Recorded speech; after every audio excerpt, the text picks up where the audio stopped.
I'd like to welcome you all in this workshop because today we are discussing about how we can minimize the differences we are having in our nation and in the whole world. And now I'm going to be present our experiences, what we have done in Chitrakoot Project.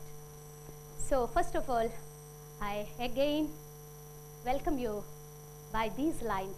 Akashat patitam toyam yatha gacchati sagaram sarvadeva namaskara keshavam pratigacchati.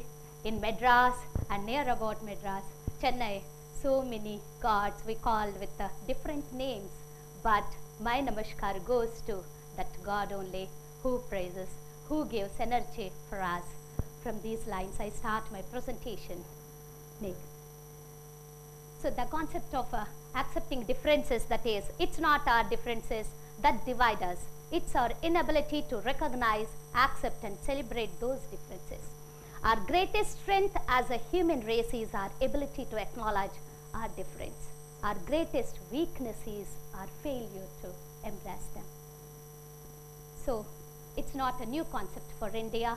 Our social integrators done a lot of work. We know Sarve Bhavantu Sukhinaha. We know Vasudhaiva Kutumbakam.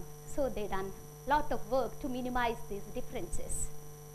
But we know in India, these differences now we are seeing because the invasions and the slavery of many centuries destroyed our ethos.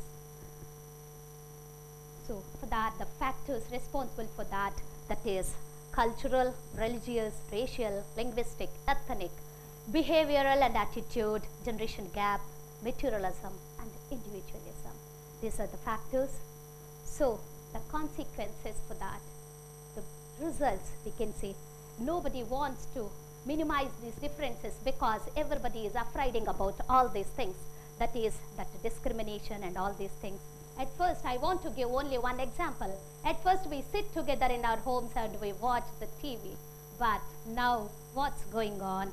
We can see the kids, they are having their separate TVs, and the grandparents, they are having another one, and the parents, they are having. So the differences is starting from the home, because the family is the basic unit of the society, but we are forgetting all these things. That's why the differences is arising from our home. Then the efforts done by government and lot of efforts, they given constitutional rights, fundamental duties and legislations and statutes. But what's going on? Awareness is generated just for their rights, not for their duties. That's why these differences are becoming more and more in these days. So how can we minimize those differences? For that, the persons, institutes with missionary zeal, who are having this type of missionary zeal, they can minimize these differences. We are seeing so many examples in this, that intervention from civil society, education and institutional educations like SRM University, these type of educational institutes will come forward to minimize these differences. For that, we are organizing these type of workshops. Then development and socially conscious and responsible media differences can be minimized. So for this, those institutes, those persons, that education should cover all these points. It should be strong determination, politeness, flexibility, good listener, open-hearted, love, affection, sense of equality, sensitivity, understanding the root causes of the problem, solving the problems in an easy way, not making the differences complex issues, higher level of confidence, free from greed and selfishness, speak out, acceptable to all. Then we can minimize the differences.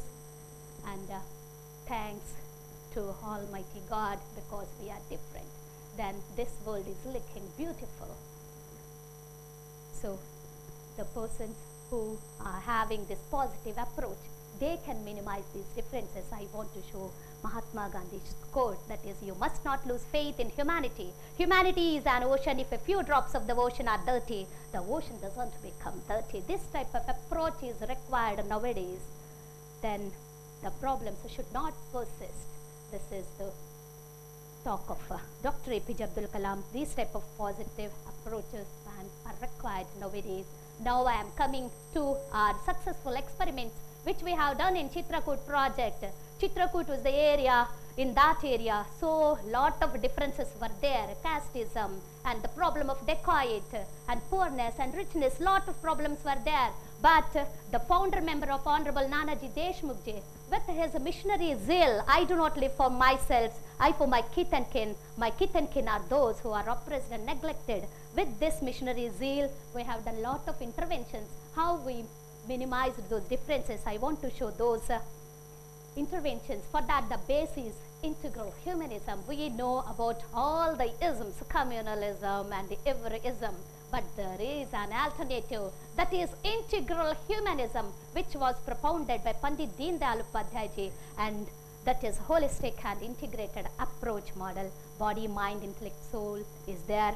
Dharma, artha, kama, moksha is there. Individual, family, society, nation, all these are having their different characteristics, but they worked as an integrated and holistic way.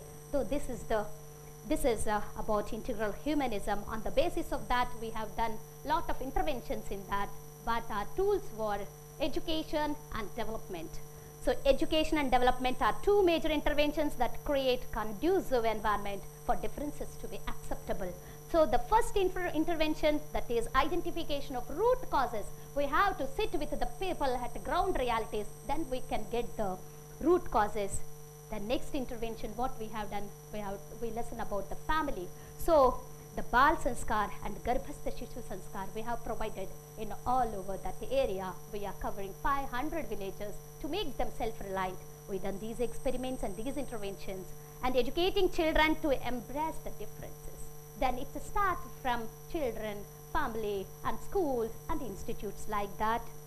Then another interventions, because in that area, so it's a lot of caste problem were there, but you can see the organizing motivational programs for the societies, different societies they were participating, and social gatherings. You can see the women never come out from their homes, but now it's the scene you can see, and we collectively celebrate all type of festivals, important festivals in that area. These all interventions, they minimize the differences, the traditional folk and our festivals. And another one, collectively share each other's joys and sorrows. Then we can minimize the differences in some families. Sukh dukh mein bhagidari, which we say in Hindi. And organizing collectively that the traditional and cultural programs. Then because we are leaving our traditions and cultures, that's why the differences are becoming more and more nowadays. So it's very important to maintain our culture and traditions. Then recognizing the most acceptable person in each society. We have identified Sarva Manya Vikti, acceptable to all. When he says something, everybody follows that thing. So we have recognized in our area and giving honor to old people because they are having wisdom and knowledge. So organizing community-based functions to honor, respect old people in the society by their kids, by their daughters, by their sons. We done these things. So they are getting honor and they are providing wisdom to the youth.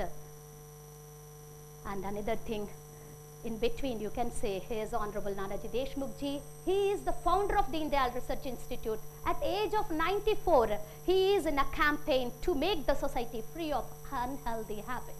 Then we can change the society. By giving lectures, we can't change the society. We can't bring down those differences, but these type of campaigns can make some changes.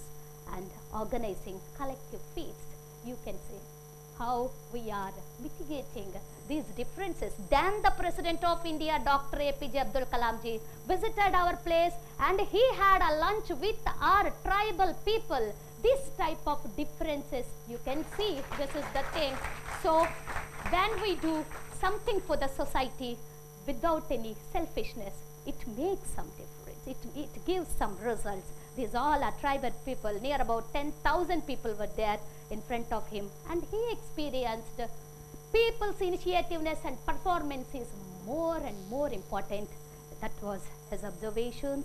And one more thing, what we have done now, if we want to see the society in a changing mode, we want social architect graduate couples. we are having these couples, but this is the need. Society needs committed social workers at grassroots level. We call Samaja Shilpi Dampati. Understanding the problems and differences, they can do some work, sustained interactions with the people, motivate them to change and acceptance and embrace the differences. These are the couples we require.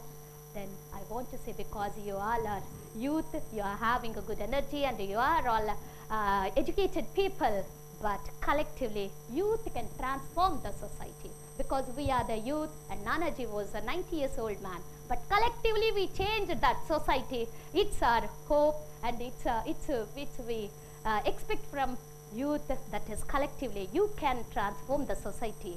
Take pledge today. From this day we will strive to forge togetherness out of our differences, share our similarities and celebrate our differences. So for that, need of the hour is the youth and ourselves should, in Sanskrit there is one slok, Sangachatvam Samvadatvam. On the basis of that, we have to come together, sit together, think together, plan together, work together, progress together, credit together, then collectively enjoy together. Then we can make some changes, we can bring some changes, we can transform the society. This is our experiences I shared in front of you. I am very much thankful to SRM University and Shri Kala ma'am, Anuradha ma'am, everybody. And so at last, it's a Sarva Bhuta Hiterata.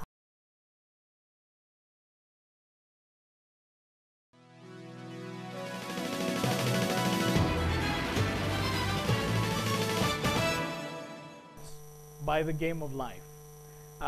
Call them God, him, her, power, whoever. There were 3 cards that were dealt to me. The cards were my father, my looks or the lack of it, my intellect or the lack of it. If you were playing a card game, what would you do? You would look at your hand and you'd either pack up saying this hand's not good enough, or you'll bluff your way through, which is what I do sometimes. Or you'd say, you know what, good or bad doesn't matter, I'll wait for the cards to be dealt out on the table and I'll pick the ones and change my hand as it goes. Those are one of the things that we do.